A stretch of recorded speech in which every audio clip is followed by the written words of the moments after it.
Yeah, good morning, everyone. Uh, Dear colleagues, researchers, and students, on behalf of the organizing committee of SAMVAAD, Geetam School of Humanities and Social Sciences, I warmly welcome you all to the 6th edition of SAMVAAD lecture series. It is indeed an honor to have our esteemed guest today, Dr. Jayaprakash Narayan sir, with us in this inaugural lecture. Uh, and also we are glad to have our Pro-Vice Chancellor, sir, Professor Gautam Rao, to accompany. I request you all to welcome them with big round of applause.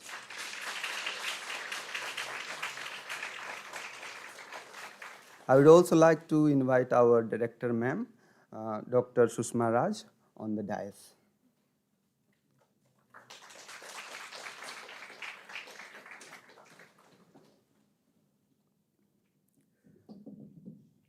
The philosopher Socrates once reminded us that dialogue is the pathway to truth. It is in this spirit Samvad was conceived as a space for dialogue, debate, and discussion. Over the past 3 years, we have consistently endeavored to offer this academic tradition through our weekly lecture series. Some of our colleagues from other campuses, they often remark that organizing lecture is actually difficult. They demand sustained and continuous effort. In this context, I am both humbled and proud to reiterate that the School of Humanities and Social Science, Visakhapatnam, continues to be the only school across 3 campuses to have sustained and uninterrupted lecture series over 3 years. As Aristotle observed, we are what we repeatedly do. Excellence, then, it is not an act, but a habit. The consistency reflects the collective academic ethos of our school, Geetam School of Humanities and Social Sciences. SAMVAAD has grown into a vibrant platform for learning and learning. In that spirit, we have made conscious effort to ensure that SAMVAAD remains representative and inclusive. All the departments of our school are part of the organizing committee, and at present, out of 9 members, 8 are women. So this is actually a big, remarkable journey we have achieved so far. I take immense pride in being part of a team led by such dedicated and hardworking women, colleagues of Geetam School of Humanities and Social Sciences. I would also like to express our sincere gratitude to all of you for gathering in such a large number today in the inaugural lecture, and also you have shown your support to us in the past lecture as well.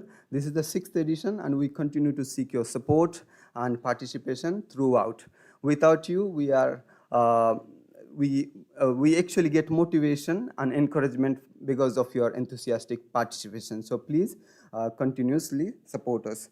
So moving ahead with the proceedings of the program, I invite Professor Nalini Bikina, Senior Professor in the Department of Applied Psychology, GSHSS, to formally introduce the speaker.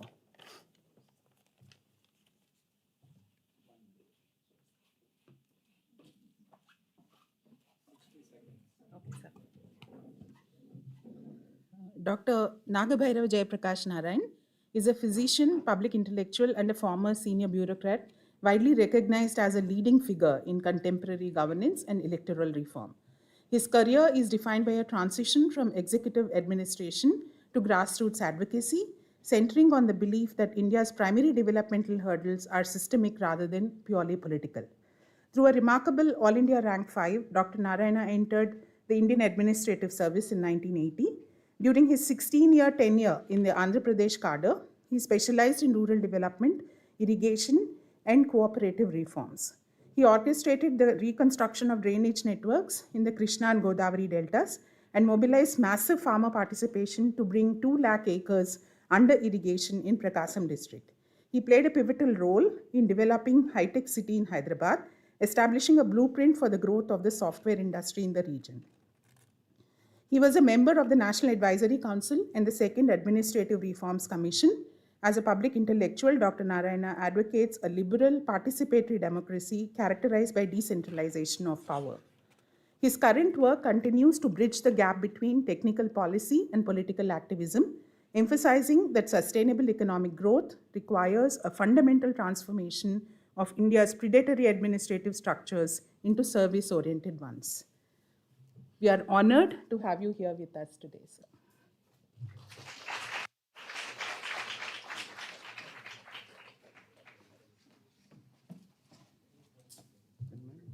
Okay. I will quickly, I would like to request our Pro VC, Professor Gautam Rao sir, to felicitate this, our esteemed guest, Dr. Jayaprakash Narayan sir. Please.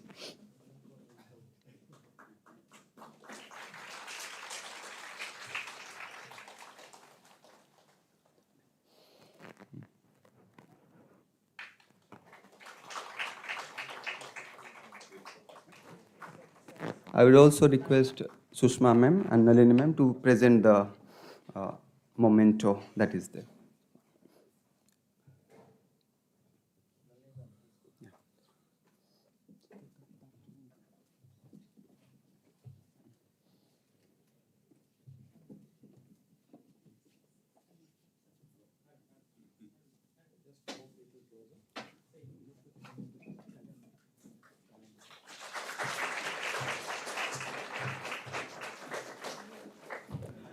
I would like to invite our chief guest, then Pro VC sir, Director ma'am, to release the calendar of SAMVAAD chapter 6.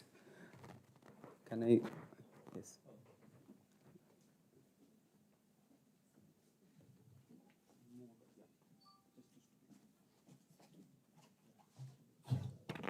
Can I request SAMVAAD member to also join the dais so to release the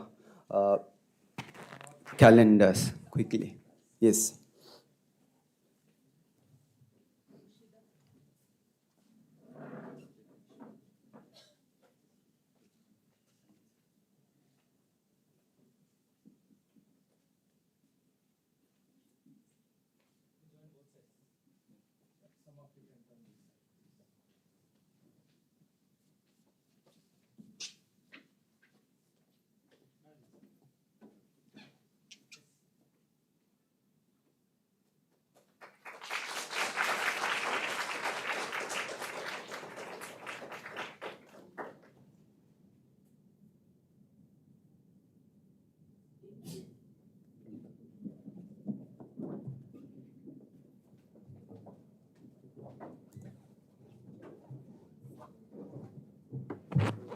Thank you so much, sir. Without taking much time, now I would like to request our esteemed guest, Dr. Jayaprakash Narayan, sir, to address the lecture.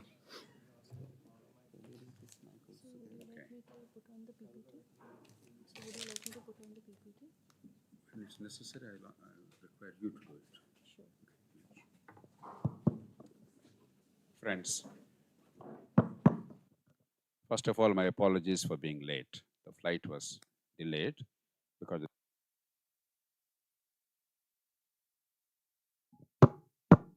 okay. My apologies for that. I should have planned for that and maybe come by an earlier flight. I think it's unpardonable to keep people waiting. You've been very patient. You all assembled here and waited here. I don't want to waste time on preliminaries because we have very limited time. I don't intend to give you a lecture. SAMVAAD is supposed to be dialogue, right? Right? Let's make it a dialogue. What I propose is, I chose the theme of democracy and development. What I propose is take you through a structured interaction through questions and answers for about maybe 45 minutes max, and then leave it open to an open interaction where you can ask questions of your choice, okay? Now, let's start off with this notion of development. How have you done as a country? Are we developing well? Are we doing reasonably well? Is there a serious problem or is there a great opportunity? What is your feeling? Just give me your name, where you come from, and what is your current nature of work and what course you're pursuing, etc. And quickly answer, please. Raise your hand. Microphones are available for the students. Yeah. Okay, please. You can shout otherwise. Small hall.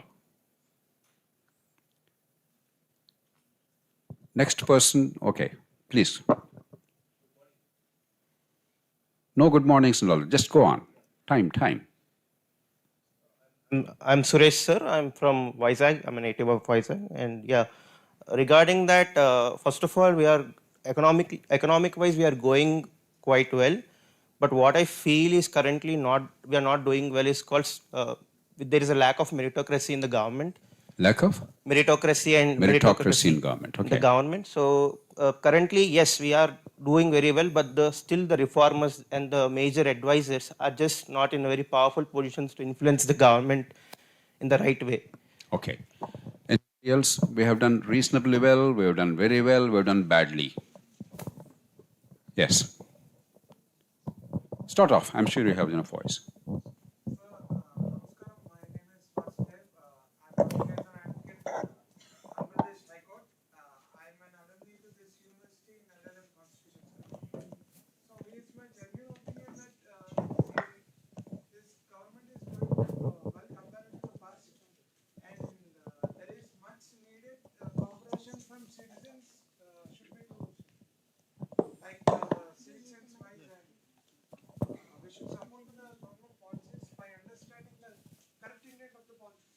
Okay. People need to also be a little patient and be supportive of policies. Anybody else? Yes. Sir, I'm Chaitanya. I'm from Vizag. I'm in the MA Applied Psychology department. I feel that the country is not doing very well because most of the country, 80% is unemployed or underemployed. And we are not really having a lot of economic freedom or autonomy, in terms of, we don't have a lot of individual freedom and individual autonomy in the government because of the lack of economic growth. Okay. So growth is not touching enough people. Right. Anybody else?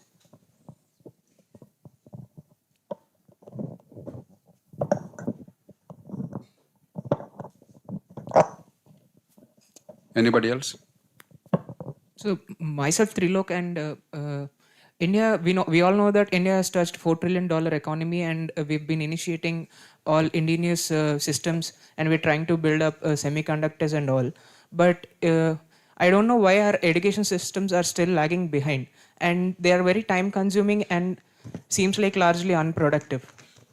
And this is my opinion, sir. And No, last part, please repeat. it seems like it is time consuming, and What is time consuming? the education system, sir, the whole Education system. Yes, Okay.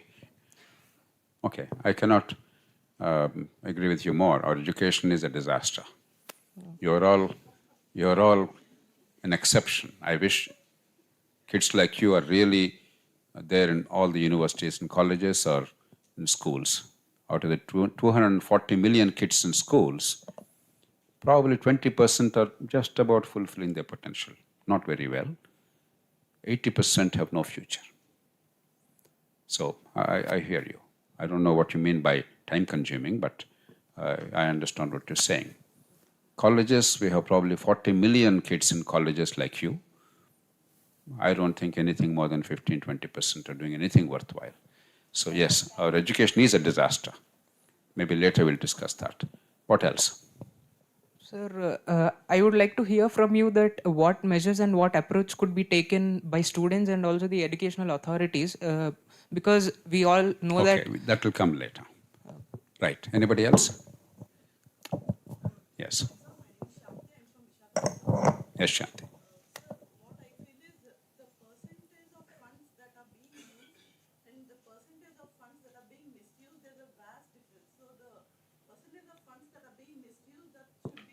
So a lot of leakage and corruption and wastage of resources. Yes. Anybody else? Okay, let me go to the next question.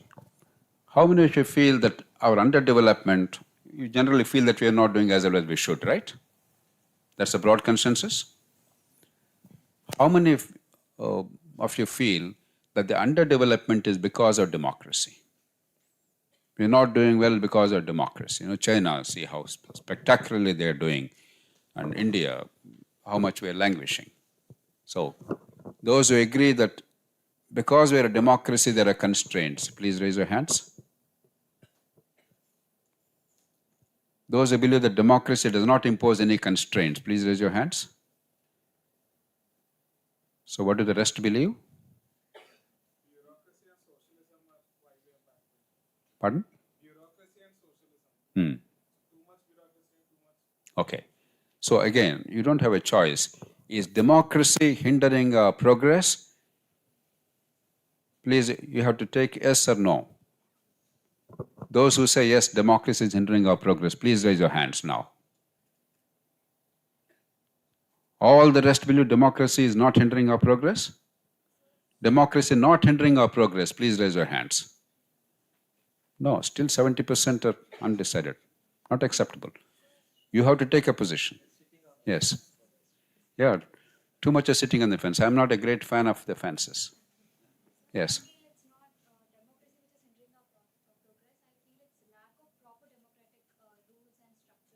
Your name? Isha. What are you studying, Isha? Okay. What exactly do you mean by lack of structure?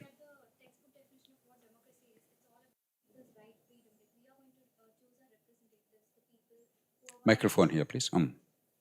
Yeah, please go on. But what the leaders who promise us before the elections, that is not actually being followed, or else whatever they're promising, they're focusing on the problems which do not require their attention or focus on. Rather, they could focus on something else which is going to develop the youth of the nation. Right now, India is the largest populated country. We can use that because we have a lot of youth.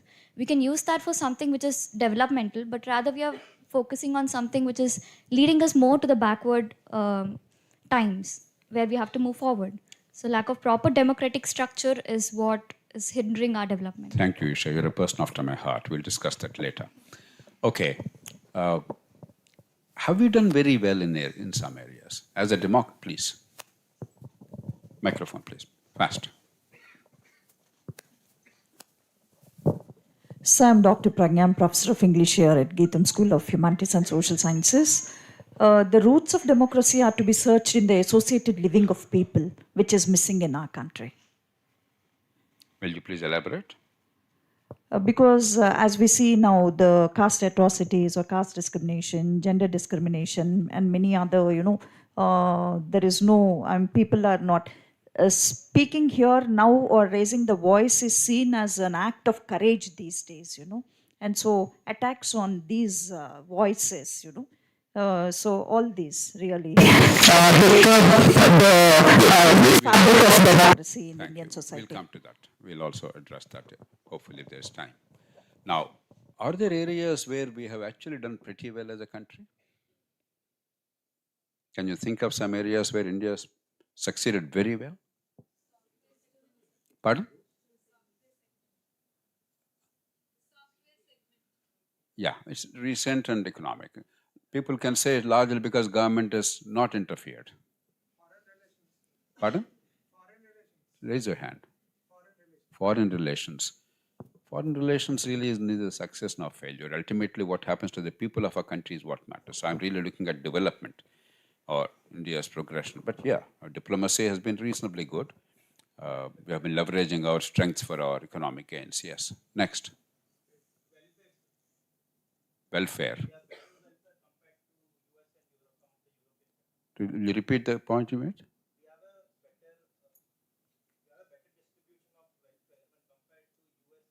That will be saying too much. It's not true. We're just in the early stage of a welfare system, but we're administering it better and better. It was pretty bad, discriminatory, corrupt, and leakage prone.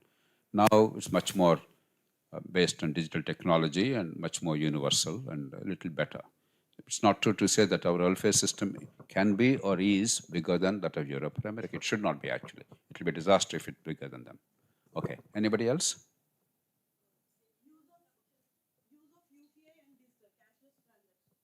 Again, you're all enamored by current technology and what's happening yesterday, today. Have a sweep of 75 years, 80 years. Anybody? Space technology. Again, very nice and exciting. I wonder how many people are touched by that. I'm all in favor, but... Sir, I like your honesty. From my childhood itself, I like Jayaprakash Narayan. This is about the country, not about me. Sir. Yes, sir. Sir, why the government giving permissions to cutting of healthy buffaloes, healthy cows? there is at a company is at No, in Kaumadi. the question answer session we'll address Why this. the government giving permission? No, I is hear true. you. In the question answer session we'll address this. But now let's go through a structured discussion. There's a purpose, democracy and development. So I want you to go through a certain pattern of thinking and your own ideas, and then I want discovery on your part, okay? Right.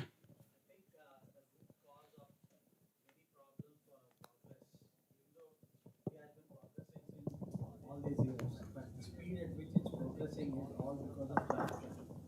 Corruption is at its lowest level. I mean, it's at the highest level, sorry, and there's no field or department across the state and the country that do not involve corruption. It's really burnt into the flesh and skin of people. Your here name, in sir? Meher. Meher. What do you do? I'm a PhD scholar in College of Business. Okay, Meher. It's a bit of an exaggeration. It's not true that corruption is there in every facet of life. There are many, many areas where corruption has actually come down. See, one of the common perceptions in India is, my God, everything is corrupt. India is neither stagnant nor universally corrupt. Of course, there's a lot of corruption. All my life has been fight against corruption. But you can never address the challenges of corruption unless you understand what exactly corruption is. If you have a broad-based statement and paint everything black or whatever, it doesn't solve the problems. Take, for instance, a mobile telephone. Not too long ago, if you wanted a telephone without greasing the palms of somebody, you would not get it. Take a few bags of rice to be bought in the market, not rice, but sugar. It was a controlled commodity, and without greasing somebody's palms, you would not get the permission to buy. Take buying a few bags of cement to improve your home with your own money. If you wanted to buy 10 bags, I was additional district magistrate here and sub-divisional magistrate in this district. So people had to line up in front of my office in Narsipatnam to be able to buy 10 bags of cement and grease somebody's palms. So there was phenomenal corruption earlier. There is a lot of corruption now too.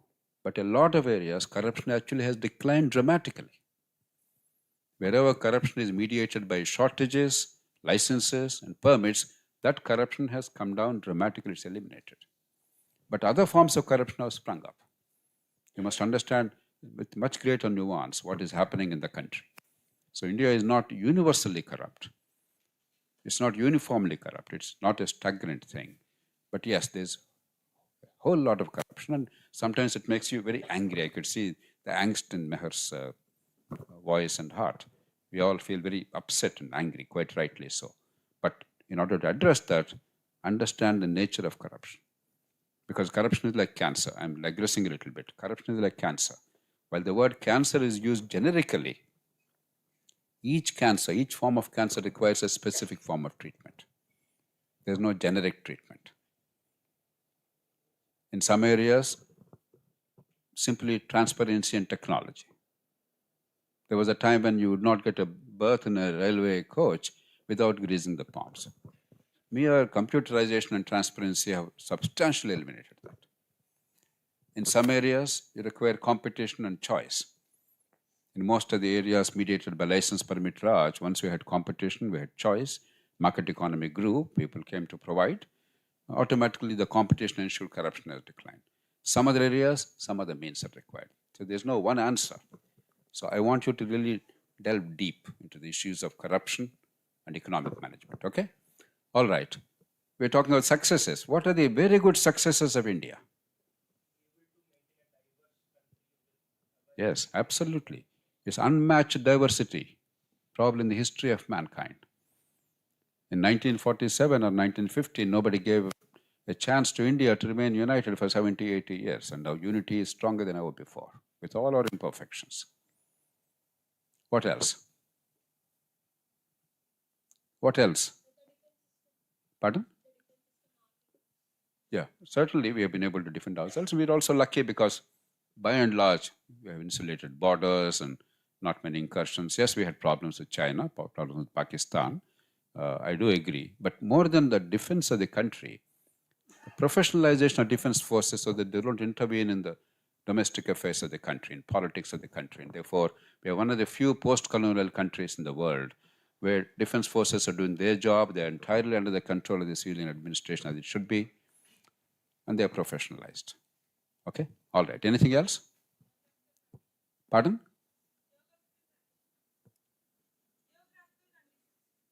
Geographical conditions? I don't understand.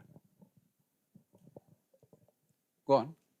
India has more geographical conditions than remaining countries. Like the systems, summer seasons, winter, or all resources we have. That's also success of our country. You can't consider geography as success, right? That's a given.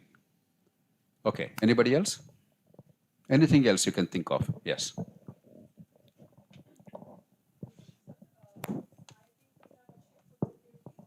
Absolutely. You're forgetting it. When we were independent, our food production was 52 million tons, total food grains production in India. Today, at the peak time, in any year, 80 million tons are stored in government granaries alone. The world's largest storage of food grains. We have huge surplus of food grains. We are overproducing now. We are overproducing. Actually, we don't require rice and wheat. It's a bad idea. Until 1970s, we called ourselves ship to mouth. Until the PL 480 ship came from America, we could not feed ourselves. We were starving. Today, we are the largest exporter of rice in the world. In fact, in 2011, we foolishly banned the rice export, and then I fought with the government at the national level and pushed them to remove the ban. And since then, India has been the largest exporter of rice in the world. So food security, nobody thought in the 1950s that India would be secure. A lot of people, they expected to die in this country. No, we did a remarkable job in a very short period of time. In about 7-8 years, 1970s, late 70s and early 80s. So it's one of the great successes of our country. Anything else? Anything else?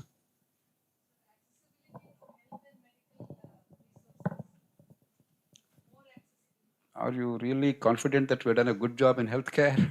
I'm a medical doctor by training, and I've done a lot of my work has been to improve the healthcare system. I'm the architect of the National Health Mission in this country. We have done some things. We can take some pride, but no, healthcare is one of our not so successful areas. Anything else?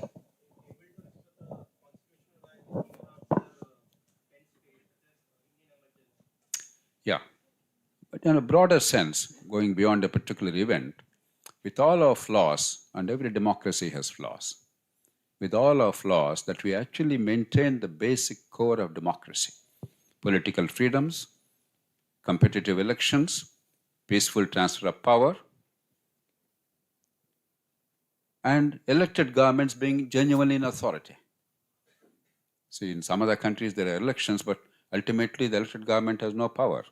It's a military junta or somebody else is controlling. In India, that was never the case. So the basic core elements of democracy we maintained. Not good enough. My life has been about how to make our democracy work better, but at least the essentials of liberty and democracy are sustained, which is quite a miracle. Again, nobody expected that to happen, because there's no example in the history of the world of a desperately poor country with enormous diversity giving itself universal franchise on day one. Nobody gave it a shot. Everybody thought it would be a spectacular failure. We haven't failed at all. But we haven't done very well either in terms of running a democracy. That's a different matter. It's a continuing thing. It's a work in progress. Anything else? Any other things you can think of that really happened very well in this country? We should take pride. Culture has nothing to do with the government. We're talking about governance now, governance and politics and making our constitution work. There are many things in our culture and society which are great, some which are bad. Let's now discuss the governance part of it, okay?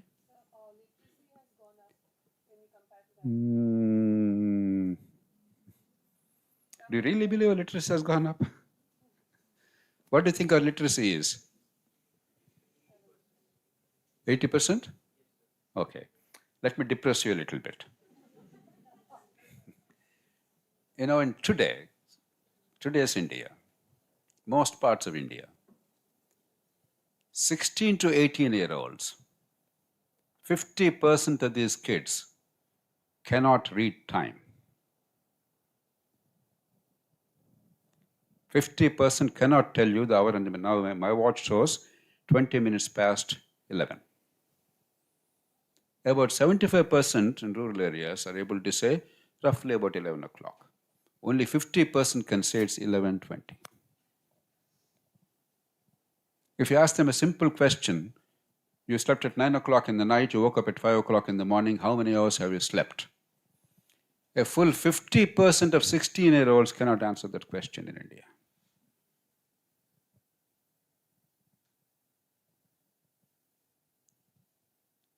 And if you ask people to divide a number by another number, of course, that's a much, 65 to 70% cannot do it.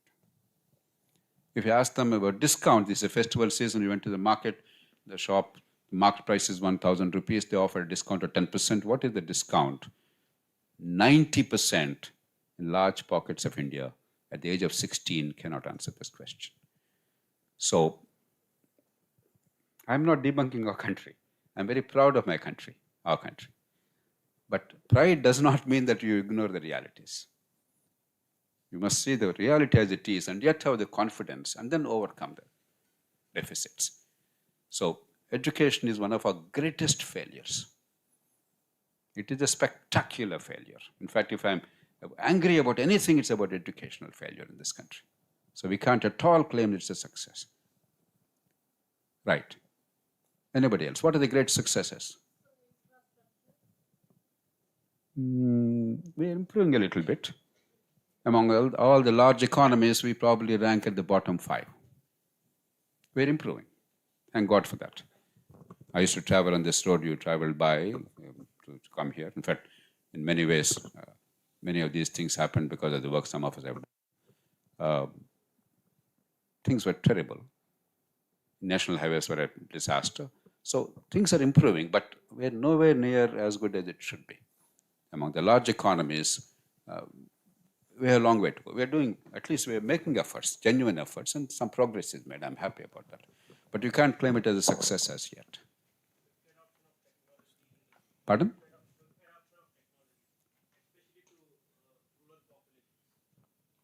Yes, for decades we blocked technology transfer. I remember when I was a subdivisional magistrate here, before you were all born and your parents were married, and probably even before some of them were born also. There was an Asiad, 1982, I think. All my colleagues from Vizag drove up to my subdivision, and then we had lunch there, and then we all drove to Kakinada. Why? We wanted to match a hockey match, finals between India and Pakistan. We had to go all the way to Kakinada. You know why? Kakinada had a television. Vizag did not have. Why did Kakinada have television? The MP from Kakinada was a minister in charge of television. He was a minister of electronics and telecommunications, Sanjeev Rao.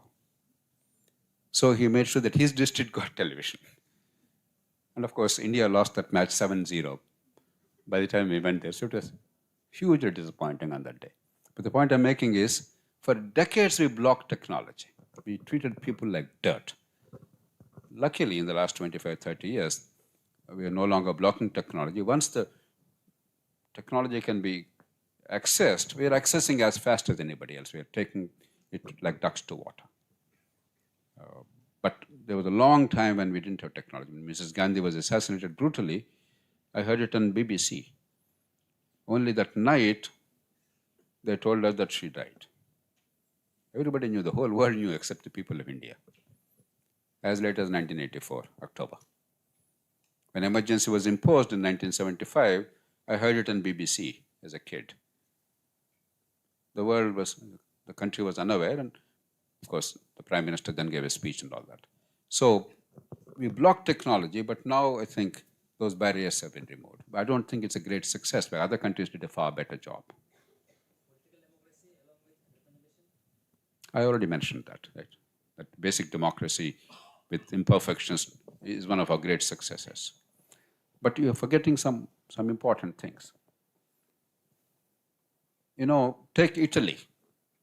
Italy had 9 provinces, Italian speaking, all Catholic religion, same skin color, white Christian, same literature, same culture, same shared history. 9 provinces. It took 23 years of intense effort between 1848 and 1871 to unify Italy.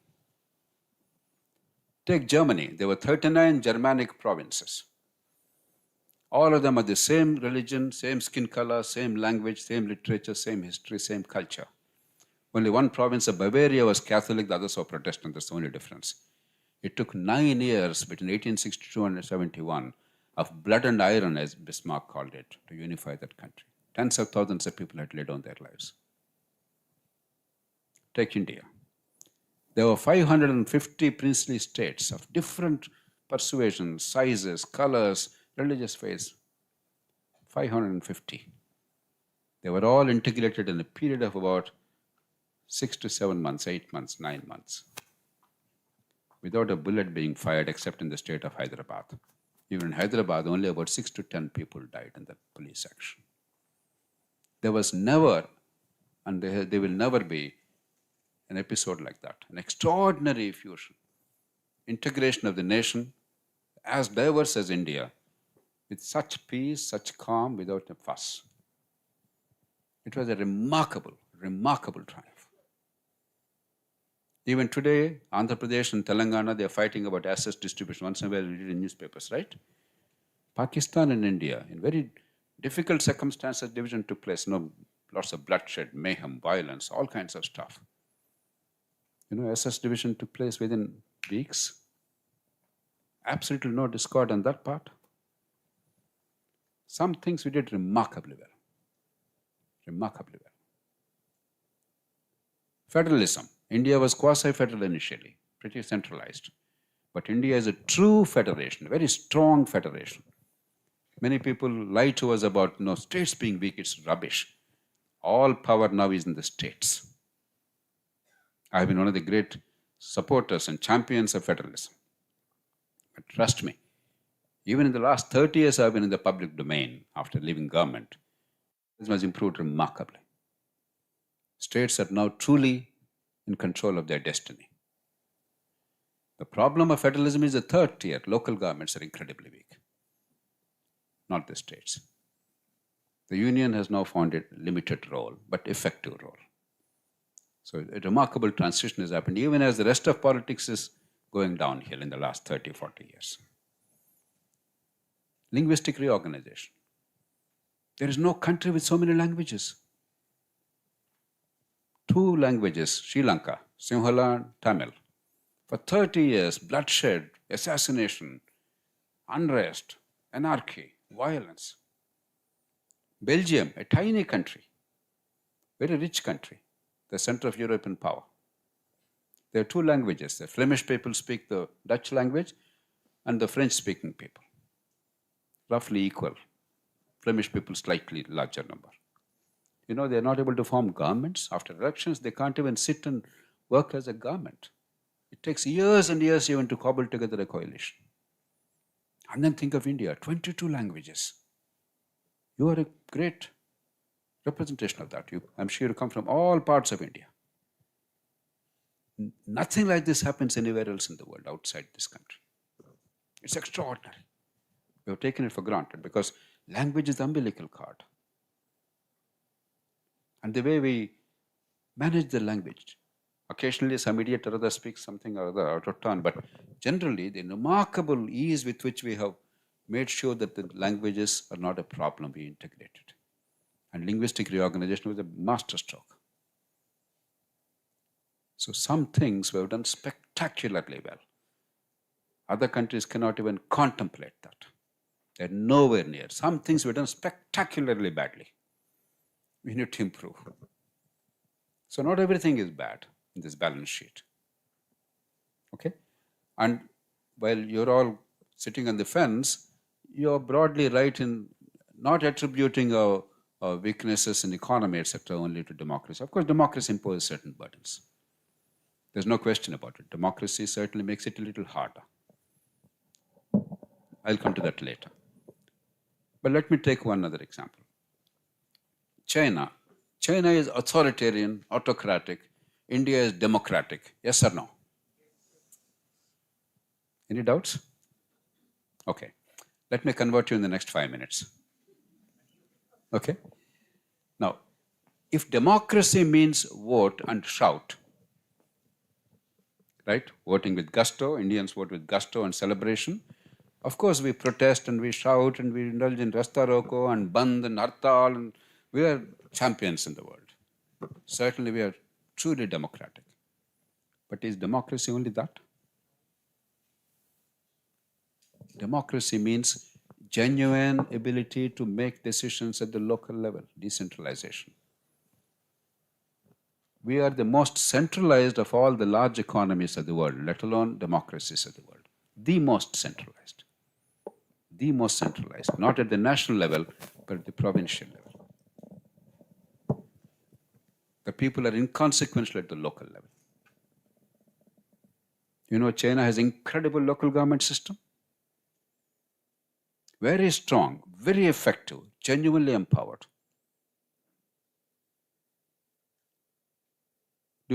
Does anybody know how much of a share of total government expenditure is in the local governments in India? Give me a number. If 100 rupees is spent by the governments in India, how much is spent by the local governments?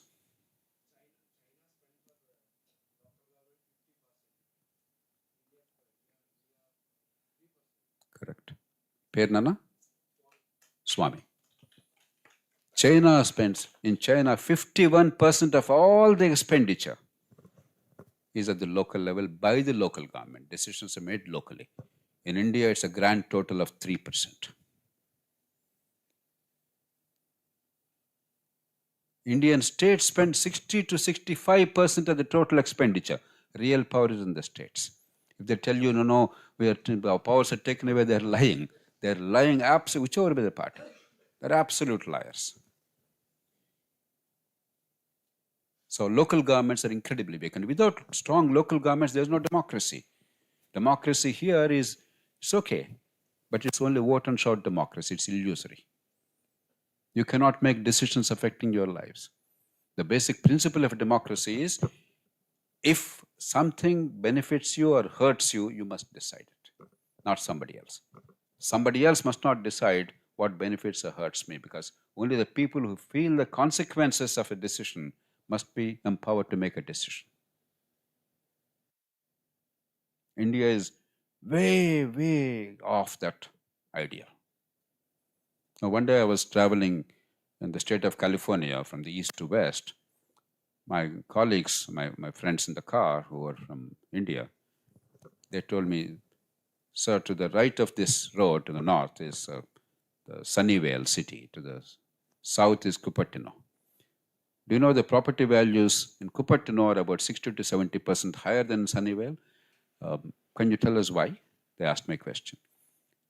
I looked around while I was going in the car, and to the naked eye, I didn't see any difference in infrastructure. It appeared very similar. I said, I don't see any difference unless there's something that I'm missing it. They said, there's no difference in infrastructure. Then I said, that's not the cause. Is there a problem of demography? You know, in the US, if African Americans or Latinos, they're in larger numbers, property values come down. No? Racial prejudice is common everywhere in the world.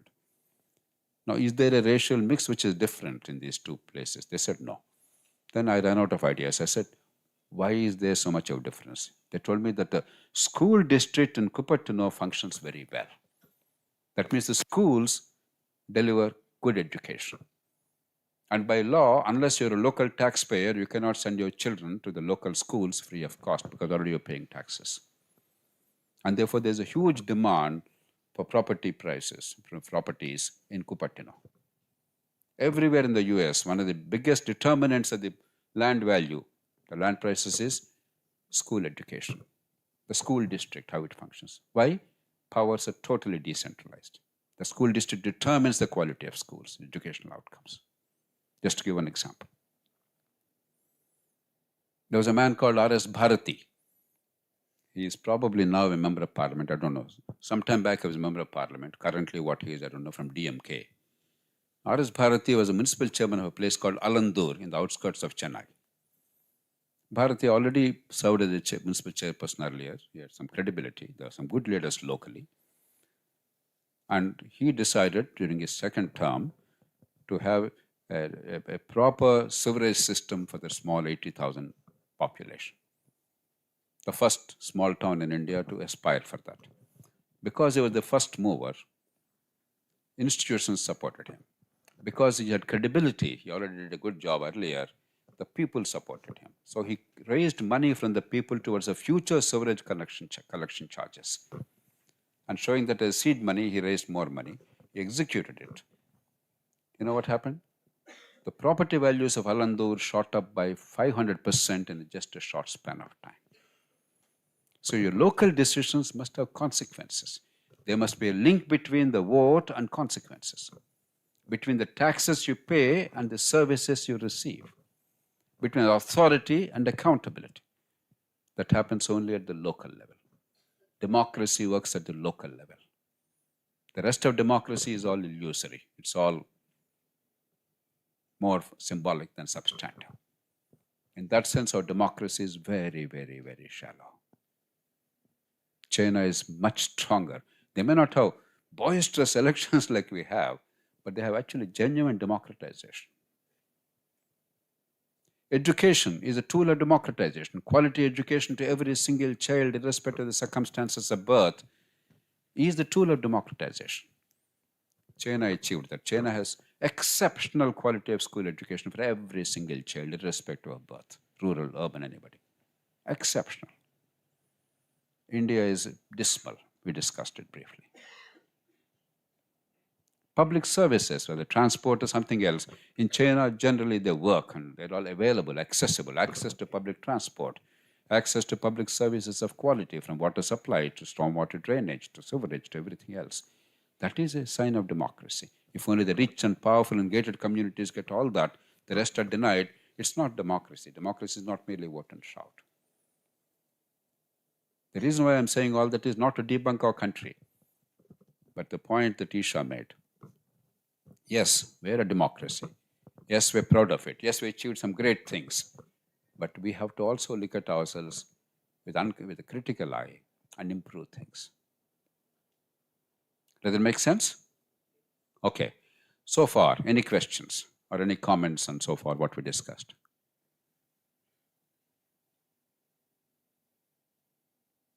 Come on, think. Raise your hand, I don't. Yeah. Agriculture is one of the greatest achievements of our India.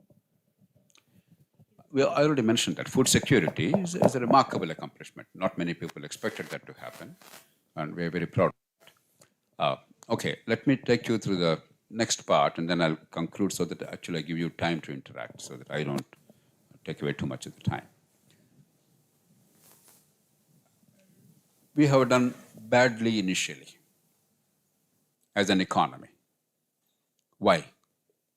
Anybody can tell us why we did spectacularly badly as an economy? Overprotectionism. Anybody else?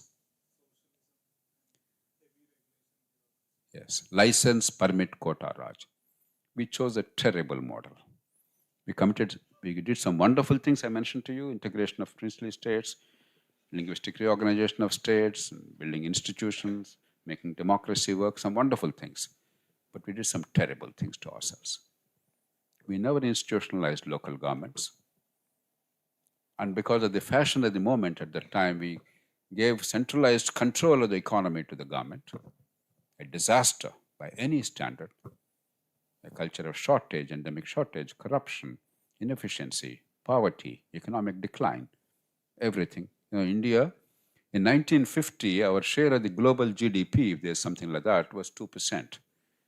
You know what our share by 1991 was?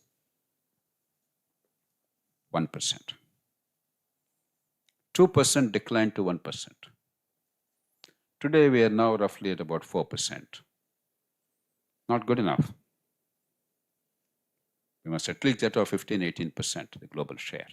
Hopefully, we'll reach that in the next 30 years or so. But from 2, we came down to 1. We blame the British. No. After British left, we came from 2 to 1. it was a terrible period in economic sense. The central feature being license permit quota Raj. The Tatas wanted to expand the TISCO for steel production because there was a demand. They were capable of expanding and producing quality steel at a low price. The government said, no, you cannot expand.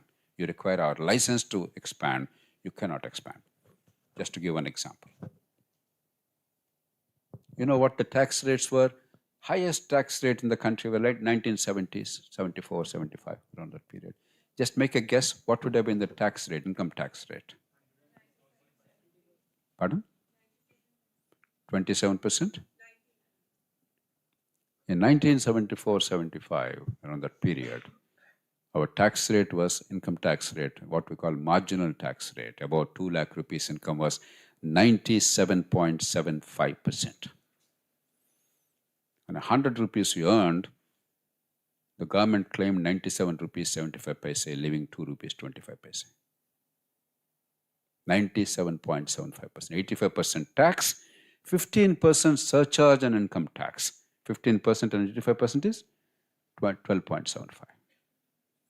Next year they made it 70 plus I think 10% surcharge, 77. That was a great reform.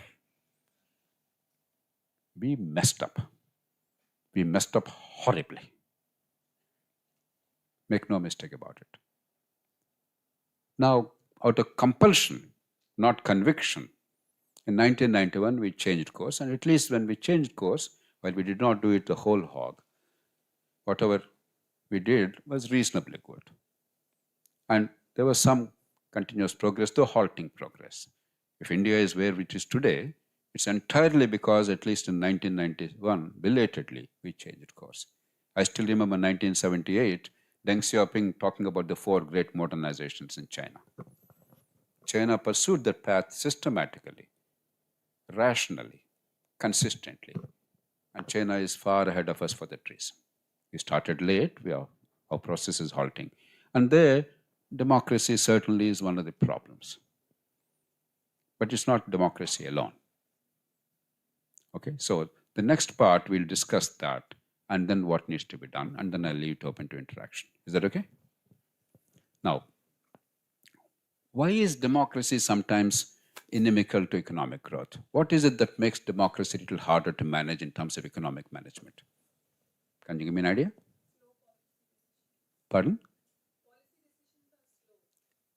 Decisions are slow, but sometimes I would argue that may be a strength also.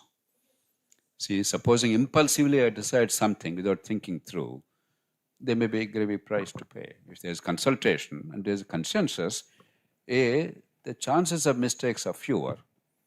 B, the decisions can be durable. You will not again change them instantly. So a bit of a slow decision making on a mega scale is not a terrible idea. Though I'm impatient, I want quick results, all of us are, but that itself may not make democracy a weak one. Take, for instance, Zedong. He came up with what was called Great Leap Forward. Have you heard of it, anybody? You know what happened in Great Leap Forward? At the very least, 20 million people died. The largest mass starvation in human history between 1958 and 61. It was a disaster. Because one man quickly took a decision, and that's the end of the story. But what is the real problem of democratic management in terms of economic growth? Yes. This is a central challenge of human life, even in your life, my life. We all want something immediate, instant gratification, right? Just think of your parents. Think of your days as kids in school. You're still kids to me. But no, you want to play a few more video games, watch a bit more TV, or be indoors. Your parents say, no, we must be healthy, go outdoors and play, or eat properly, or sleep on time. You would have said, you would have shut the door to the face and then said, I hate you, Daddy. Didn't you all say that? If you didn't say that, then you're not normal kids. It's inevitable because no. But in a family, because the parents love you, there's a genetic bond, and you trust them, even if at a moment of time you hate them, it works. Now I'm sure you're grateful, and 20 years later you'll be far more grateful. I guarantee you that. But in a democracy, you're dealing with millions of people, they don't know each other. There's no genetic bond, there's no personal love or loyalty or trust. And you have to make things work. So delayed gratification in a family is hard enough, but it can be accomplished because of the reasons we know.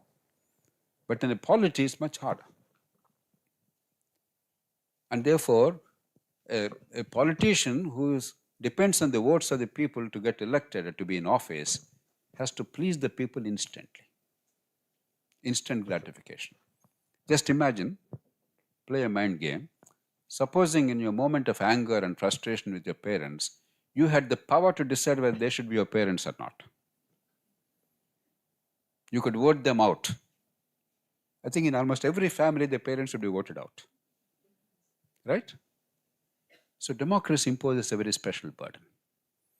How do you reconcile the short-term gratification, the seeking of the immediate pleasure, with the long-term good? Because any long-term good requires some sacrifice today, some investment for the future, some working hard for tomorrow. That's the logic of human life. It's much harder in a democracy. Therefore, rational decision-making is much harder. This is probably the most painful thing in a democracy. While we are all angry with the politicians, we also must understand a little bit how hard it is. And we have failed, and that's where Isha is so right, we have failed in building the institutional mechanisms to address this challenge. Remember, we talked about local governments earlier. The more local it is, the more easy it is for you to perceive tomorrow's gain and therefore willingness to pay the price today. Because you see the link between what you do and what you get. The more centralized it is, the harder it is for us to perceive. Why should I sacrifice? So instant gratification becomes inevitable. One or two others also mentioned, the freebie culture, elections, promise. Yes, of course, it's inevitable. Much of my work has been to fight against that populism. But if you don't understand the reasons why there is so much of populism, if you don't have sympathy for the political process, if you blame them and abuse them, you're part of the problem. Our challenge is, how do you build institutional mechanisms to balance these two? The need to appeal to the people and get their consent to govern, and the need to protect the future and promote intergenerational equity. It's not an easy task. It's not an easy task in rich countries, let alone poor countries. Much of Europe, the problem is that they're not able to figure out. France, the poor Macron, all that he wanted is increase the retirement age so that the pensions, etc., don't become such a liability. French people are making his life miserable. They're not allowing a government to be formed or a government to survive. Because French people are also a bit rowdy like us. They're also very fond of Rasta Roko, by the way. France is the only developed country which is very fond of Rasta Roko. They just go onto the roads and block the traffic with the trucks and so on and so forth. So it's a very hard task. But barring that, it's not true to say democracy is inimical to growth. Okay? Now let me come to the last part. How are we doing now? Some of you talked about what we're doing in the last few years. How are we doing economically now? Quick. Now it's not mediocre. Now we're actually pretty good. The totality is not big enough because the past is bad, but our current growth rates are very impressive. 7-8% sustained growth rate in the face of global headwinds is quite remarkable. Some things we're doing pretty well now. Inflation is low. Infrastructure, we are making record investments. And a few other things we're doing pretty well. For instance, banks. 10 years ago, banks, the scheduled banks, the commercial banks of the government, they had annual losses of about 80,000 to 1 lakh crores. Today, there's an annual profit of 1 lakh crores. Electricity boards, a spectacular improvement has happened. About 10, 12 years ago, they were losing 100,000 crores a year. The discoms, distribution companies. For the first time in decades this year, there is a cumulative surplus. It doesn't mean every board is doing well. Even now, Tamil Nadu, Andhra Pradesh, Telangana are doing badly. But if you take the totality, losses and gains, actually there's a surplus as a country, which is quite remarkable. So some respects we're doing pretty well, but not good enough. Why? Why is this not good enough? Anybody?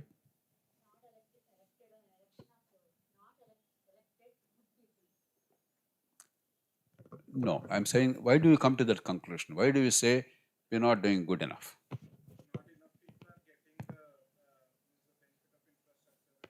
The growth is not touching the vast majority of the people. All of you sitting here, people like you and I, we see, we perceive, and our quality of life improves quite dramatically. Everybody is getting some benefit. It's not true to say that growth is not touching at all, but it's not touching adequately. It's not inclusive enough. Because economic growth gives you the benefits only when you have quality education, when you have access to urban areas, more urban you are, access to some capital, and some technology, and markets. If you're dealing from these in a large measure, then growth will touch you, because after all, today even the poorest person is using the mobile phones and the UPI and so on and so forth. You know, in Panjagutta, Saurashtra in Hyderabad, close to a place where I live, there are beggars on our streets even now, as you know. So when a beggar asks for alms, normally what do you say? Challar ledantam. You know what she's saying? Here is a QR code, transfer the money. So technology is spread to that level, and it's a real thing. It's a real thing. But it's not touching them enough to transform their lives. In a democracy, if growth is not inclusive, there are challenges. First, it's a moral one. If the vast majority are outside the pale of economic growth and prosperity, then it's not a moral society. It's not acceptable. But forget the morality part. It's not sustainable. Because 20%, if they alone are productive, you cannot lift the balance 80% and sustain that prosperity. It's not sustainable politically also, for the reason we discussed earlier. Because the 80% will say, this growth is not touching me, therefore I don't care for growth, I want immediate freebie. Telangana, in 2023 December, we had the assembly election. There was a very stark contrast between the way Hyderabad city behaved and the rest of the state behaved. In every seat in Hyderabad city, 24 assembly constituencies in and around Hyderabad, the then ruling party won, Congress lost. In every single seat. Outside of Hyderabad, in the vast majority of seats, Congress party won. Congress offered all kinds of guarantees and freebies. The other government also gave a lot of welfare. It's not that zero versus 100. But they also ensured some amount of growth. That's the perception. So even the people who did not like them, there was corruption, there was family rule, nepotism, all kinds of stuff. Even those who understood that, they held their noses and voted for that because they could see that the growth is touching their lives. It's a classic illustration of a political outcome based on economic perception. And that's the greatest challenge of this country. How do you sustain growth and rational economic policy to foster growth even as you retain the public confidence in a democracy as complicated, as fractious, and with poor people as poor as we are? And there are three numbers I want you all to understand. 90% of all the workers in India, even today, are in the unorganized sector without a secure monthly wage. There's no country which is anywhere near this. 90% of all the workers are in the unorganized sector without a secure monthly wage. They're not unemployed. Somebody said they're unemployed. No, they're not unemployed, but they're in the unorganized sector without the security of a monthly wage. 65% of Indian people are still living in rural areas. It's the highest number for any of the G20 countries. 65% rural. 40 plus, now the number is probably 45% of our workers are still in agriculture. Again, the highest number in the G20. Any one number is unique. Any one of them is spectacular. Very new, very, very big, very grave challenge. Three together is an unbelievable challenge. Unless that is addressed over a period of time, unless our policies are aimed at that, and that means quality school education. The most important thing. accessible to every single child. College education doesn't matter. If it's messed up, foundations are strong, rest we'll do later. But quality school education, every child must fulfill her potential, irrespective of the circumstances of birth. Decent health care. We're making some efforts, but a whole lot of deficiencies. Public finances, your state, Andhra Pradesh is a classic example. Your state is on the verge of bankruptcy. Actually, it's bankrupt. They're concealing bankruptcy. 65% of the GDP is the debt burden, whereas 20% is the norm for states. Highest debt is in Andhra Pradesh. If you include unpaid bills and concealed loans, off-budget loans, 65% of the GSDP.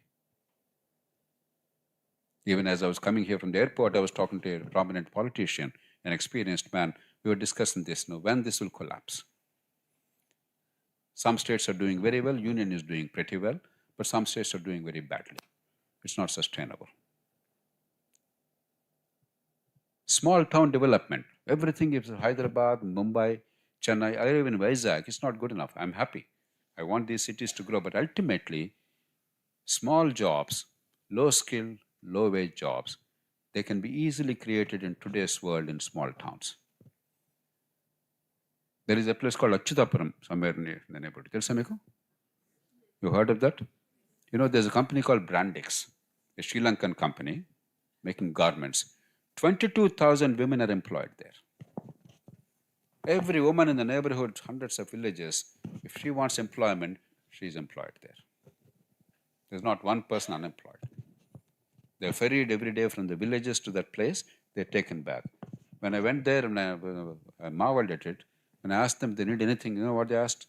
They said, sir, the traffic congestion is there because hundreds of buses are ferrying these people during shifts and all that. At our request, a flyover is sanctioned to ease the traffic congestion, but they're not completing the project. Could you please see something is done? That's all they're asking. There's a company called Apache, South Korean company, making footwear and leather goods, etc. In somewhere near Nellore, Tirupati district, I don't know which district you are. I'm a little confused about districts. So in the south coast of Andhra Pradesh, they're employing 12,000 people. They can employ another 3,000 to 4,000 people. Excellent demand. They're asking for one small thing. They're asking for a small police outpost because the large people are now 15,000, 12,000 people are congregating. Occasionally there is some minor disturbance. They require a police outpost, which is government's job. Government has not done that. I don't know if they've done it in the last year or so. And they're asking for a bit of a land so that they can build a healthcare facility for their workers. Government doesn't have to do much. You just have to focus on that because now you have electricity, digital technology, television, mobile phone available locally.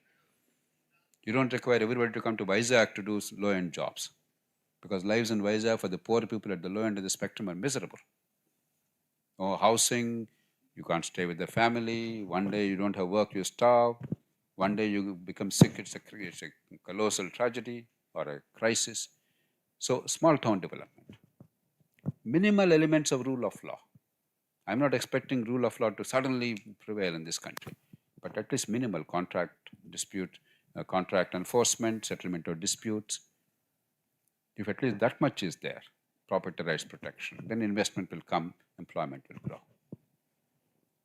So we need to do a few things for inclusive growth.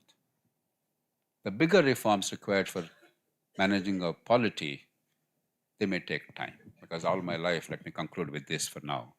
All my life I spent on improving our democracy. I've been lucky. I've been more lucky than most others. I've been instrumental in getting at least 4 constitutional amendments in place in this country, 7 or 8 major laws in India, at least 6 significant policy initiatives in India, including the health mission and agricultural sector, removing the restrictions, so on and so forth. But what I've done is minuscule compared to what India needs. I thought within 5 years, Indian democracy will be transformed. Because rationally speaking, there's no reason why it should take more than that. But logic is one thing. Nations, societies, transformation is another thing. No society is transformed through logic instantly. That's the lesson I've learned in life. It takes time. We may work harder, it may take longer. What I thought 5 years is now going to be 50 years, is what I have come to conclude. But meanwhile, economy must grow. Meanwhile, our best bet is sustained, high, inclusive economic growth. Sustained, high, inclusive economic growth. That is well within our reach. The reason why I came here is not because I'm fond of my voice, but I want you to understand this. Because your generation, by the time you grow up to be middle-aged, you can actually bring about transformation of India. But only if we understand why sustained, high, inclusive growth is necessary and how to make it happen. Why and how. It's well within our reach. Despite all the other political constraints, despite the corruption, despite the political mess, no, the state again is a classic example, it's a crucible. 30, 40 crores or 50 crores per assembly candidate being spent in elections. Do you know that? It's a disgrace. That will not stop immediately. Short-term freebies and all kinds of divisions in society. Caste, no, Andhra Pradesh, I'm disgusted. Everything is about this caste, that caste, violent, virulent, vulgar abuse. It may take some time, but the best bet for the country is sustained, high, inclusive economic growth. If you achieve that for 20, 25 years, then you can stand tall and proud as citizens of this country. You can tell your children that we inherited many problems, but we solved most of them. Now you make something of these. I hope that you will think about these issues. Don't allow them to be simply some lectures about verbiage. Think. This is about our lives collectively. This is about our future as a nation, as a people, as individuals. Reflect on that. Figure out a way of making that happen, be a part of the solution. I invite your questions, and then the floor is yours. Yes.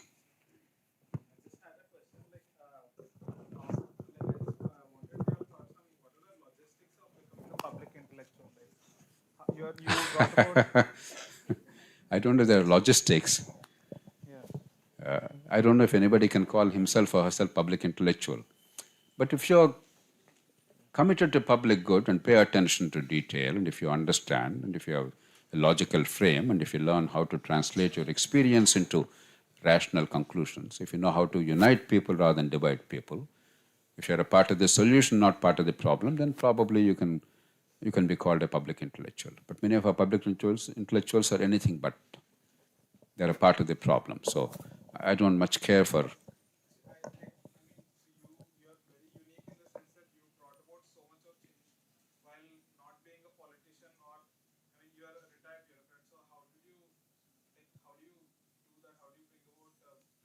No, there's a simple logic to it. Collective, informed assertion. 3 words. It has to be collective. It has to be informed. You must be part of the solution. And you must know how to assert, not virulent assertion on the streets and Rasta Roko and Jindabad, Murdabad. That's the worst form. Dr. Ambedkar on the 26th of November 1949, at the time of approval of the Constitution by the Constituent Assembly, he said, among 3 things he mentioned, he said, now that we have self-governance and the vote, now that we have freedom, we no longer have the luxury of protesting in the old-fashioned way, the Rasta Rokos and Hartals. It must be democratic, peaceful, constitutional, constructive, non-obstructive. I'll give you just one example, just to give you a sense. One day, one MLA came to me. This was probably in 1997. I'm so ancient, you see. None of you were born at that time. A Communist Party MLA. He said, sir, there's some grave injustice going on. You must do something. I said, what do I do? He said, sir, in the petrol bunks, the retail petrol gas stations, as you call petrol bunks, the workers are being fleeced. I said, how are they being fleeced? They get very nominal wage. Most of the income they get is a commission on the sales. Suppose 100 liters is sold, per liter X amount goes to the workers. But what in those days, 10% of short delivery is there in the petrol stations. If you think that you got 10 liters into your car, you only got 9 liters or so. You know it, but you can't prove it. Everybody was unhappy, dissatisfied. In Hyderabad city, out of 104 petrol stations at that time, only 4 delivered petrol according to specifications. Everybody knew that. One was an ex-serviceman and somebody else, etc. And weekends, hundreds of scooters, etc., used to queue up in front of those 4 petrol stations because people knew. But how many people can go to only 4 places? Not possible. Then I said the injustice is because the workers are given commission not on the basis of the billed petrol sold, but on the basis of actual delivery. If you're showing a sale of 100 liters, you're only delivering, is let's say 85 or 90. They're paid on the basis of the 85 liters that is delivered. That is the injustice that this communist MLA felt very atrocious. I said, Mr. So-and-so, you are right, but the real problem is why are the consumers fleeced? Why are they not getting the full petrol? We should fight that. He said, no, sir, don't worry about that. No, let's take care of this. I laughed and I sent him away. Then I gave some thought. I knew the problem. It's not that I didn't know the problem. And as a public administrator, I administered it. That law was under my charge. Essential Commodities Act and Weights and Measures Act. District collector has always a role. But we didn't know what to do. And occasionally there would be raids and occasionally there would be some cases filed and something happens in this country. But for the first time, I paid serious attention. What can be done? I dug in. I found there's a provision in law which said that the consumer can ask the petrol station to deliver not in the tank but in a container of her choice. I missed it. I didn't know it earlier. The moment I got to know, immediately I made containers made 1 liter, 5 liters, 10 liters, got them certified by the Legal Metrology Department. On the 2nd of October 1998, I still remember the day, because that's when we launched this movement. This is only a starting point, but many 27 services were identified. We published a beautiful book, Swarajya it is called, as to how to access these services and what to do. And as a symbolic demonstration, that day I launched this campaign. All of us donned some nice caps and white coats, 200-300 of us in several buses, all youngsters.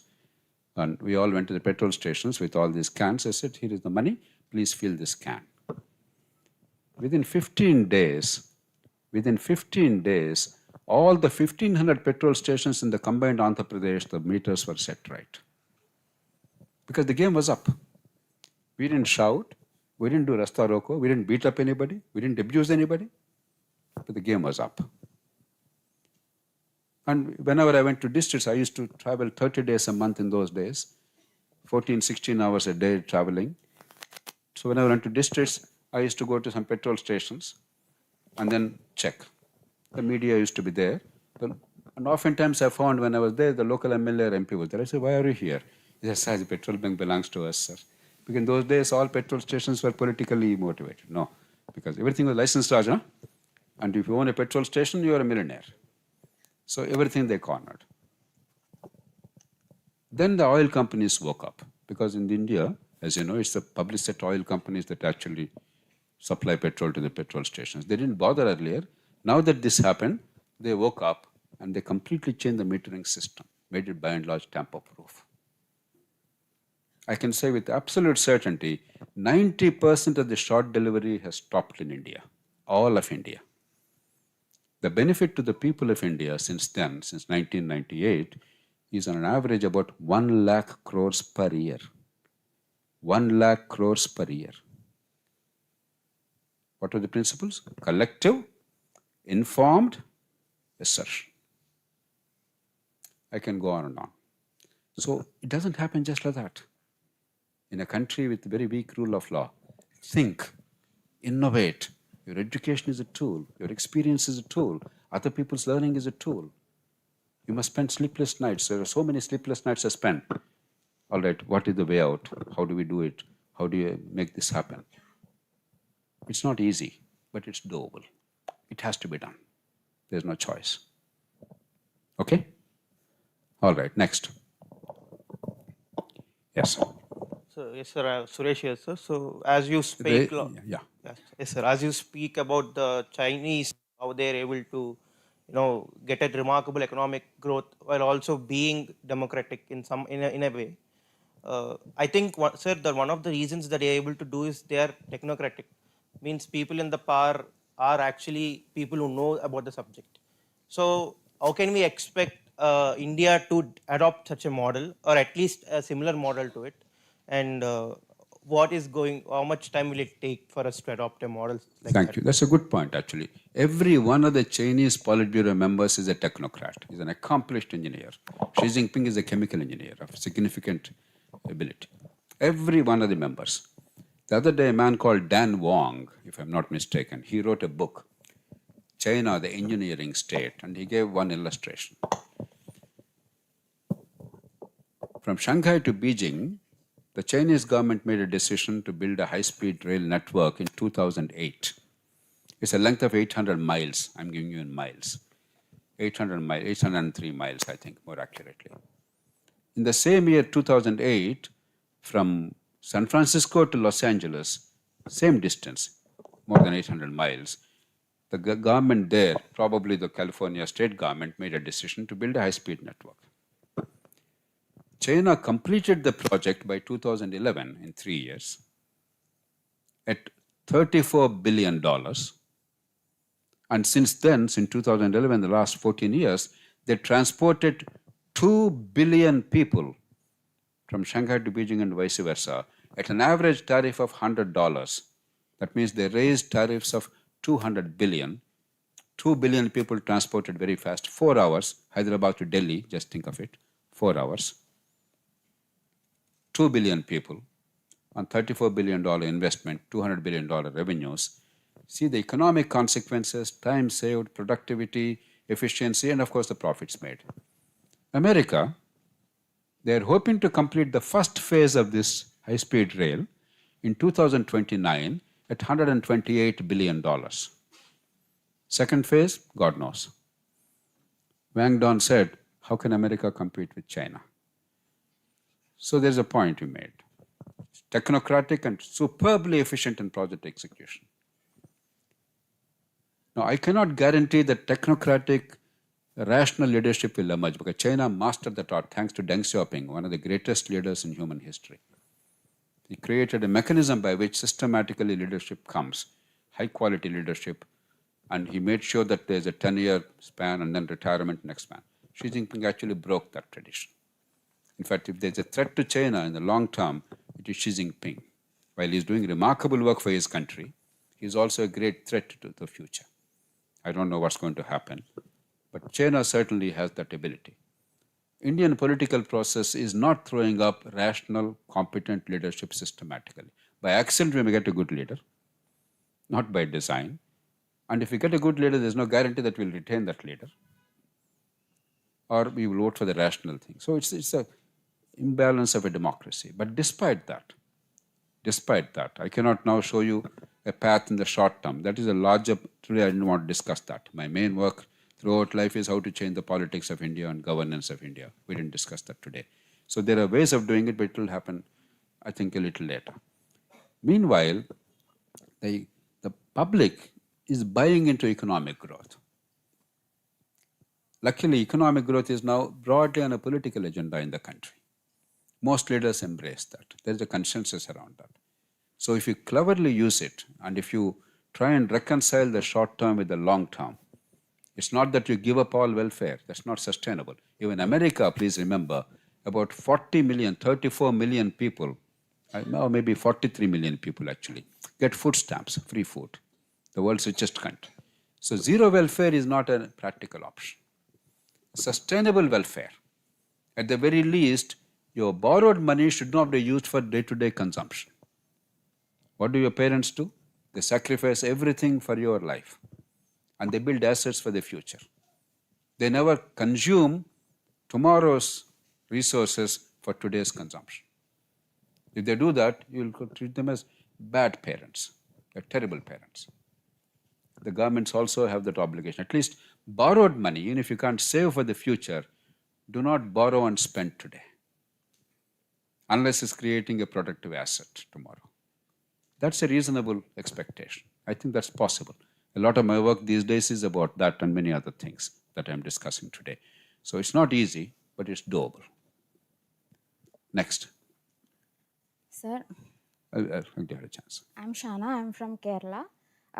There's a trend among Indian youth that they are moving or shifting to other countries for jobs and all. So, how do you think its impacts on the Indian development? And yeah, that's my question. Thank you. Great question, Shana. Ordinarily, that should not be a problem. I often say that brain in the drain, a brain drain is better than brain in the drain. If you're not utilizing the talent in the country for whatever reason, it's better that they go acquire skills and make money and acquire confidence and come back to India and develop. And a lot of people are doing a great job. If today our healthcare in the private sector, at least high-end interventions, are world class at the lowest possible cost, it's because that the doctors have gone abroad, acquired those skills and come back and now are transferring those skills and knowledge to this country, to give one example. So it's not a bad thing, but we are feeling the pain nevertheless. Why? Because of the problem we outlined earlier. If there are 40 million university students, more than 10 million are graduating every year. If 100,000, 200,000 go to other countries, it doesn't matter at all. But 10 million graduates are only namesake graduates with a piece of paper which means nothing. Only maybe 200,000, 250,000 are really persons of substance. If half of them are going abroad, we are feeling the pinch. Let me complete. So the answer does not lie in preventing them from going out. You can't prevent. It's in enlarging the pool. How do you improve the quality of higher education? Obviously after school education.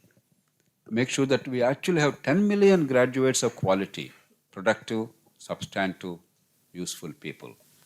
If 10% or 5% go abroad, it's actually wealth. That is the answer. And maybe Donald Trump actually is solving the problem for us. By making restrictions happen at H1B, many of these people are now retained here and probably they'll create wealth. But the real answer lies in enlarging the talent pool of the country. Okay?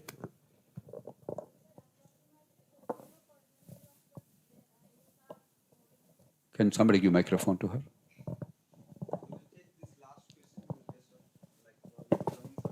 Okay, go on.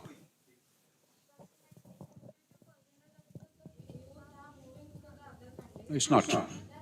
It's not. 52% is a large number. You're probably losing about a few 100,000 people in a year out of the 10 million people who are graduating from colleges. So it's not nowhere near 52%. That I can guarantee you. But because the actual talent pool is very narrow here, as opposed to the people with pieces of paper called certificates and degrees, we are feeling the pinch. Okay? All right, next. Sir, I previously asked this same question to Central Law Minister. He just smiled. So my question is, there are so many organizations, so many NGOs working for the protection of rights in several names, sir. Will there be any kind of organizations or bodies to allow people to do their duties, sir? No, see, there are no rights and there are no duties which are separate. It's an absurd notion. Your right becomes your neighbor's duty and neighbor's right becomes your duty. As they say, the famous adage, your freedom, sir, stops where my nose begins. If each of you stretches the arm as you please because you're free, each of you will have a bloody nose. So freedom and duty are indistinguishable. Because we're in some parts an immature country, but a mature society, as a society we actually fulfill our obligations, our duties to our parents, to our neighbors, etc. But as a state, we don't have that ability. We somehow divorce this from the social life. Because we never understood the meaning of freedom or citizenship in the country. Again, the best way of making that happen is local governance. If it's as local as possible, then the consequences of my actions, good and bad, are felt by me and neighbors will then put me in place. In a nation, amorphous pool of 1 billion plus people, it's very difficult for people to be disciplined. Earlier, somebody talked about our social ills, one of them being caste system, for instance. We have great strengths. First, recognize the strengths. We are sitting here. We are pretty confident that a bunch of thugs and gundas will not come here and beat us up or indulge in violence, etc., during our 2 or 2.5 hour interaction. Not because of the rule of law, not because of police, not because of justice system. They are disgraceful. Because of our society. With all imperfections, we have a fantastic society. We have one of the lowest crime rates in the world. Not because of law. Because when you and I go out, when we behave in the public, we are worried about what others think of us. Worried about what our parents think, or khandan thinks, what our peers think. So, social controls. Some of it is negative because our freedom is restricted a little, but a lot of it is positive. We have a sense of dharma transcending religion. It's not about it's right and wrong, is somehow part of our being in a culture. 99% of Indians are God-fearing. I don't know if there's a God, I'm an agnostic. But if the God-fearing part of it is sans hatred and sans violence and prejudice, it's a good thing because God is there, I must behave well. So there are some social controls in our country. Recognize them. There is a lot of contentment. There's a lot of peace. There's a lot of order in this country. But there are negatives. Every society has negatives. It's not India alone. It's like a pack of cards. You play cards occasionally. When you keep playing cards 100 rounds, it all equals ultimately. Only thing is, if you get strong hearts, I may get strong diamonds. I may get weak hearts. You may get weak spades. The strong suits are not the same, weak suits are not the same. But everybody gets some strong and some weak suits. That's the logic of it. Societies also like that. We have 3 weak suits. One is this caste system is not merely the practice of caste, it is the notion that people's inequality by birth does not disturb us. We are not pained by the idea that the accident of the birth determines the future of a child. In a rational society, that must make us mad. How can a child's future be different just because she's born in that family? It's something that should boil us. We take it as natural because of the psychology of caste. We have to work on that. And the only antidote to that is quality education for every single child to fulfill their potential. The second problem we have is within a community, within a family, within a kinship group or clan, sometimes a trade union or something, there is a lot of trust. But just go across that, there's mistrust. This caste fellow uses pejorative language about the other caste. Telugu fellows talk about Tamil as Arava. Arava means cacophony. I'm sure Tamilians speak about Telugu in some other pejorative word. We call Muslims Turka. Turka is actually from Turk. It's a positive word, but somehow over the years it became a pejorative word. So we all use such casual expressions, North India, South India, etc., etc. But they don't go beyond a point. They don't go beyond a point. But mistrust is hurting us. Mistrust horizontally, mistrust vertically. Horizontally across groups, vertically across tiers of government. The union government doesn't trust the states. States, of course, hate local governments. Local governments don't trust either too. It's very Indian. Lack of trust. Professions. When you create medical council, they behave like a trade union protecting themselves rather than the people. You have bar council, they behave like a trade union protecting themselves rather than the clients. This is not a wise way of organizing. Absence of trust. The third is a sense of common fate is lacking. We are very responsible in our family, in our clan groups and all that, but no, we spit on the road, we jump the queue and we kick the fellow in the shin or something. We're afraid that the flight will go off without taking us, therefore even airplane boarding, there's a lot of jostling. There's a certain amount of lack of sense of common fate. But we can work on all these 3 things. It's not impossible. The first one by quality education to everybody and recognizing that the value they bring to the table. The second one by building institutions that can be trusted and seeing that the trust actually benefits us. The third one, by strong enforcement when needed, apart from public education. If you have a red light, you jump the red light in the traffic, you must penalize them. What are our governments doing? In the quest for votes, they are waiving penalties. Only in India you see this extraordinary spectacle of waiving traffic penalties. Ridiculous. So we are hurting ourselves more than necessary. So I'm not saying our society is perfect, far from that. But we have enough strengths. Inherently, it's wrong to say that we are not fit for democracy, others are fit for democracy. We are actually more fit for democracy than most countries. But we have to work on some things. Okay? All right. Anything else? Yes.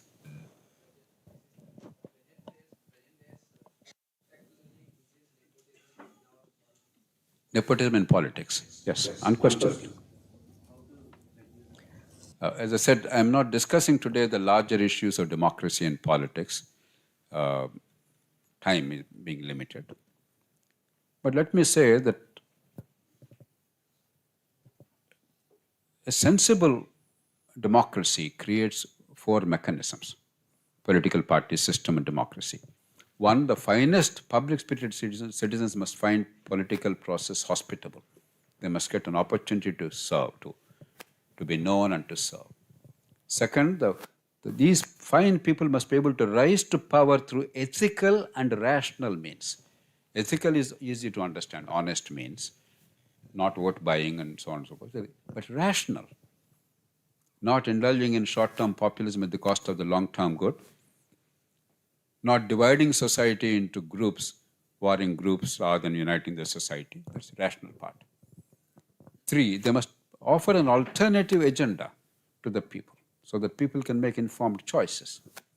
And four, once they get the mandate, they must be able to deliver on the mandate. Our process, by and large, is failing in this respect, particularly in terms of leadership development, because the political recruitment is based on how much money do you have. Suppose you want to go to a political party and say, will you please give me a party ticket, whatever that means. What is the first question they ask? What is the first question they're likely to ask? How much money can you spend? If you say 50 crores I can spend, then you are in contention. Second question, what caste you belong. Third question, which family? Who is your father? If these three are the determinants of a political rise, then you get all mess. So you must boil with rage, because it's insulting to you that somebody is there because of pedigree, not because of competence or commitment to public good. It's a disgrace. There's a reason why it's happening. There are ways of addressing it. Political parties, internal democracy mandated by law, and electoral system change. As I said, there's no time to go into that. I hope that in the next decade or so, we'll be able to accomplish some of those things. I've been working my best. I must say, so far, I have not succeeded. It'll take some more time. Okay? Let me just conclude with a statement. What we discussed is just a small little area, but it gives you a general sense of the society. There's so much to think, so much to discuss, so much to learn. But all I can say is, you live in a fantastic age. Of course, there are so many problems and challenges. You ask your parents and your grandparents, your teachers and others. There's not one among us who can claim that 25, 30, 40 years ago, our lives were better. Not one person in this country, or 1.5 billion people, can say that. It's a lie. Things are improving. But is improvement good enough? No. The gulf between what should happen or what could happen if we structure it better and what is happening is still very big, and it's disturbing us, quite rightly so. But do not despair. This is a fantastic period of human history, not merely India's, human history. Do you know what the economic growth rate of Europe was during Industrial Revolution? Britain, for instance. Anybody can tell me what the growth rate at that time was? Economic growth rate in Britain during Industrial Revolution. When was that period? Anybody? You don't learn history, economics, or anything?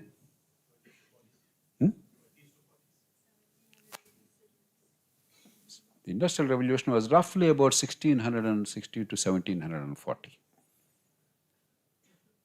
80 years, that was the period. The growth rate, you said 20s to 40s. Okay, anybody else? What would have been a growth rate during Industrial Revolution? During those 80 years? It was 1 to 2%. It was still a revolution because in a stagnant economy for 10,000 years, agrarian economy, it was nature, weather gods were kind, there was no pest and pestilence, you had enough production to eat and survive, otherwise you perished with starvation. From that 10, 12,000 years, for the first time in human history, you are consistently increasing the wealth irrespective of weather gods. That was the revolution. But today, if India achieves 6% growth rate, we say we failed. 7-8% we think is our birth rate. China showed 9-10% possible for 20-30 years. We live in a fantastic age. The kind of technological changes sweeping the world, the kind of remarkable things. Even 20 years ago, 30 years ago, we could not imagine that solar power will replace fossil fuels in our lifetime. Now it's only a matter of time. It's over almost. And I can go on and on. You live in a fantastic age. When progress is accelerated, lives become better, and all the dreams of philosophers and sages for millennia are now going to be fulfilled during your lifetime. To fulfill all human potential, to eliminate all avoidable suffering, these two are well within our reach as humanity. And our country is very much in the thick of it. Make the most of it. But it doesn't happen as a miracle. You must make the miracle happen. You must think. You must apply your knowledge, your experience of others. You must become problem solvers. That's what education is about. Education is not about a piece of paper. It's not about a third-rate degree. A degree doesn't mean a thing. It's irrelevant. Has it equipped you? Has it really prepared you? Are you the change maker? Are you capable of solving the problems? Are you the problem itself? That's what shapes your future. And collectively, that's what shapes our country's future. I hope you'll have a wonderful future personally and a great citizenship collectively, because these two are inseparable. Individual goals and collective goals. I often tell them this is the last thing I want to say. No matter how rich and powerful you are, how successful you think you are, you build a mansion, but the mosquito that bites the neighborhood urchin will certainly come to your home and bite you also. And transmit the dengue virus, the chikungunya. My wife and I got chikungunya sometime last year. It didn't spare me because I'm an old man or a good man or a bad man or whatever. Because mosquitoes are truly socialist. They treat all human beings as equal. They don't respect your rank, position, status, color. They simply bite you and suck your blood. In the process, they may transmit the virus or a parasite. That's your problem. And mosquito cannot be controlled by you individually. It has to be done collectively. So all that we're discussing is, while you have individual dreams and you have a right to pursue them, there are some things which are necessary for individual happiness and success which cannot be pursued individually. They have to be only fulfilled collectively. That's all that we're discussing. These are not two separate worlds. This is a single integrated world. Individual gain, public good. And I hope you will combine both, the personal gains and public good, and have wonderful lives. I wish you all the very best. Good luck to you. Thank you so much, sir. I'm sure we have a lot more questions to ask, but we're really running short of time. So I'll just take this opportunity to give the vote of thanks. As we come to a close, I take this opportunity on behalf of the SAMVAAD Organizing Committee to express our sincere gratitude to Dr. Jayaprakash Narayan, sir, for the insightful interaction on democracy and development. Your scholarly reflections and comments grounded in rich experience and rigorous analysis have significantly deepened our understanding of the complex relationship between democracy and developmental outcomes. We are thankful to our respected VC sir, Professor Errol D'Souza, Pro VC sir, Professor Gautam Rao, our Honorable Director Madam, Dr. Shushma, ma'am, our former director, Dr. Nalini ma'am, for their gracious presence, support, and guidance, which added great value to this academic event. We also extend our appreciation to the faculty members, research scholars, and students for their active participation and thoughtful engagement. Our sincere thanks to the technical team and support staff for the efficient management of the audiovisual arrangements, logistical support, food and beverage, ensuring the smooth conduct of this program. Once again, we express our deep appreciation to Jayaprakash sir for sharing his valuable insights and inspiring us with his vision for a robust and inclusive democracy. Thank you all for being a part of this inaugural session of SAMVAAD Chapter 6.